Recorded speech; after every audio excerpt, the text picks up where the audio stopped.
तो ये 5 तस्वीरें आपकी टीवी स्क्रीन पर। बीच में राजधानी भोपाल, आगर मालवा, मंदसौर, राजगढ़, बड़वानी की तस्वीरें आप देख रहे हैं। हर तरफ तेज आंधी है, बारिश है, ओलावृष्टि है और ऐसे में एक तरफ लग रहा था कि मार्च में गर्मी बढ़ती चली जाएगी और दूसरी तरफ ओले पड़ रहे हैं, जिसकी वजह से तेज बारिश और ओले की वजह से ठंड हो गई। और ये देखिए आगर मालवा में देखिए आप, जहां ओले इतनी बड़ी मात्रा में गिरे हैं कि बर्फ की सफेद चादर से वहां आपको महसूस हो रही होगी।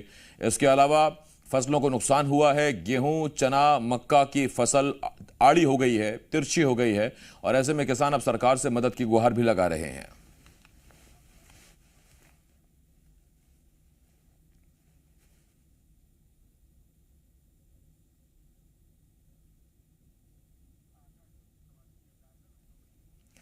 आकाश द्विवेदी, जी मीडिया संवाददाता, भोपाल से इस वक्त इस बड़ी खबर पर हमारे साथ जुड़ रहे हैं। आकाश, कहां तो लग रहा था कि फरवरी खत्म होते ही गर्मी इतनी बढ़ रही है कि मार्च शायद परेशान करेगा, गर्मी से झुलसा देगा, लेकिन ये तो ओलावृष्टि हो गई, किसानों की फसलें तिरछी हो गई, मौसम फिरकी ले रहा है।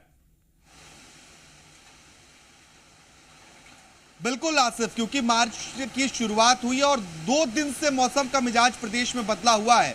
आज की बात करें तो देखिए छिंदवाड़ा, आगर मालवा, इस राजगढ़, इन तमाम जगहों पर ओलावृष्टि हुई है। भोपाल का मौसम देखिए, भोपाल में तेज हवाओं के साथ तेज बारिश का दौर चल रहा है और गरज चमक भी हो रही है। इन तेज हवाओं का खामियाजा अब किसानों को भुगतना पड़ेगा, क्योंकि जो रबी की फसलें हैं वो पकने के कगार पर हैं और जो फसलें खेत में खड़ी हुई हैं वो पूरी तरीके से आड़ी हो जाएंगी, तिरछी हो जाएंगी, जिससे किसानों को परेशान होना पड़ेगा। फसलें बर्बाद होने की पूरी संभावनाएं हैं, क्योंकि देखिए गेहूं की फसल लगभग पक चुकी है।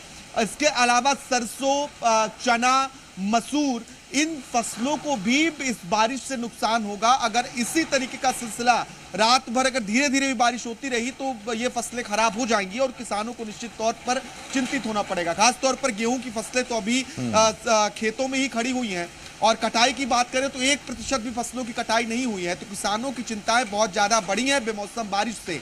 भोपाल में तो सिर्फ तेज हवाएं ही चल रही हैं, कई जिलों में ओलावृष्टि भी हुई है। ओलावृष्टि से फसलों को और नुकसान होगा। जितनी ज्यादा ओलावृष्टि और तेज हवाओं के साथ बारिश होगी, चिंताएं उतनी बढ़ती ही जाएंगी। हालांकि तापमान में जरूर थोड़ी गिरावट दर्ज की जाएगी, गर्मी से लोगों को राहत मिलने की उम्मीद है, लेकिन इस बेमौसम बारिश ने किसानों को चेहरे पर चिंता की लकीरें खींच दी हैं और मौसम विभाग का अनुमान यह है कि 9 मार्च तक मौसम इसी तरीके का रहने वाला है, यानी कि 1-2 दिन के भीतर राहत मिलने की उम्मीद नहीं है। अगर हम अभी बात करें तो नर्मदापुरम और इंदौर संभाग के जो जिले हैं, इन सभी जिलों के साथ ही मंदसौर और कई अन्य जिलों में गरज चमक के साथ बारिश की संभावना है। कई जिलों में गरज चमक के साथ बिजली गिरने के भी आसार मौसम विभाग ने जताए हैं।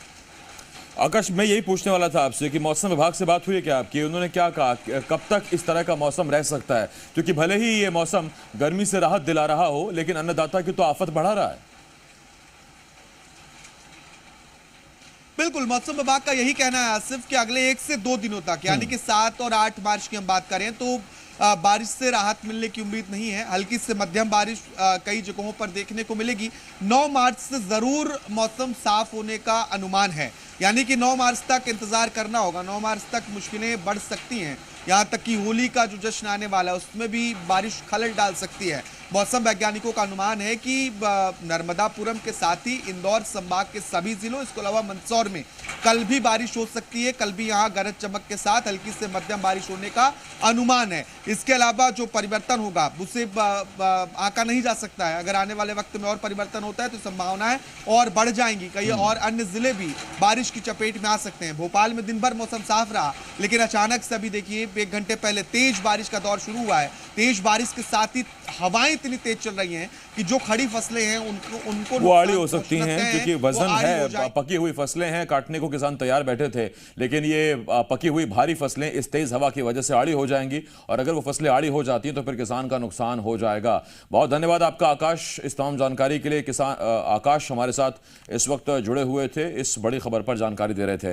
खबरों में बने रहने के लिए आप हमारे फेसबुक, ट्विटर और इंस्टाग्राम पेज को फॉलो कर सकते हैं। लेटेस्ट अपडेट के लिए आप हमारे YouTube चैनल को सब्सक्राइब भी कर सकते हैं और हाँ, बेल आइकन पर क्लिक करना ना भूलें।